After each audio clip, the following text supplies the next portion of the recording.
여랑여랑 이민창 기자 나왔습니다. 첫 번째 주제 보겠습니다. 자, 이제는 대세론, 더불어민주당 내 경선 일정이 확정이 됐습니다. 대세론을 확산시키고 싶은 사람 누군지 짐작이 가는데요. 이재명 경기지사입니다. 예. 여권에서 가장 지지율이 높다 보니까 대세론을 확산시키고 싶은 듯한데요. 네. 하지만 일부 당원들의 생각은 다른 것 같습니다. 민주당 권리당원 게시판을 보면요. 전과자 아웃, 대선 후보 검증위원회를 뿌려달라 같은 비판글이 다수 올라오고 있습니다. 자, 이제 검증의 시간이다 이런 얘기인데 그 화살이 이 지사를 향해 있는 건가요? 직접 언급하진 않았습니다. 하지만 특수 공무집행 방해 같은 전과를 갖고 있죠. 예. 이 지사를 겨냥해 친문 강성 지지층이 글을 올리는 것 아니냐 이런 얘기가 나옵니다.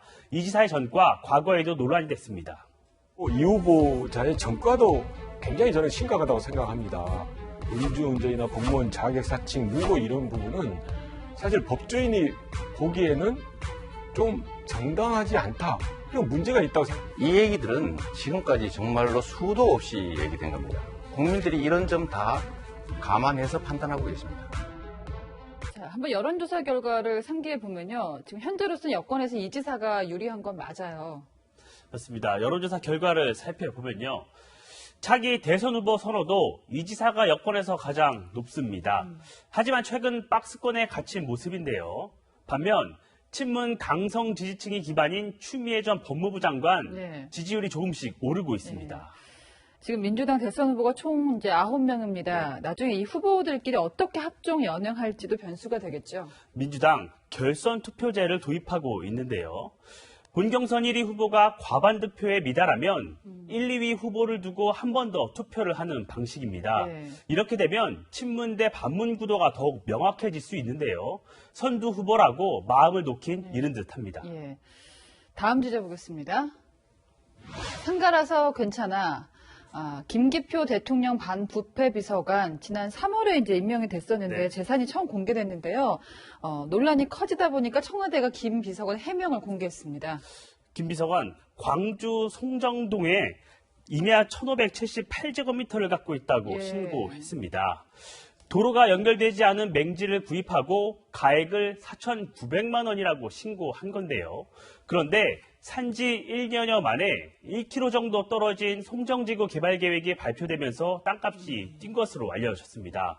청와대는 자금 사정이 좋지 않던 지인의 요청으로 취득한 것이라며 개발 사업과 무관하지만 대단히 송구하다는 김 비서관 해명을 전했습니다. 자, 서울 강서구 마곡동 여기도 인기 있는 지역인데 상가가 이제 논란이 됐습니다. 65억 원으로 신고가 돼 있습니다. 그런데 54억 원을 대출받았다고 얘기를 합니다. 상당히 많은 대출을 받은 건데 여기에 대한 입장은 어떻습니까? 김 비서관 입장에서 이 상가 부분은 빠졌습니다. 네.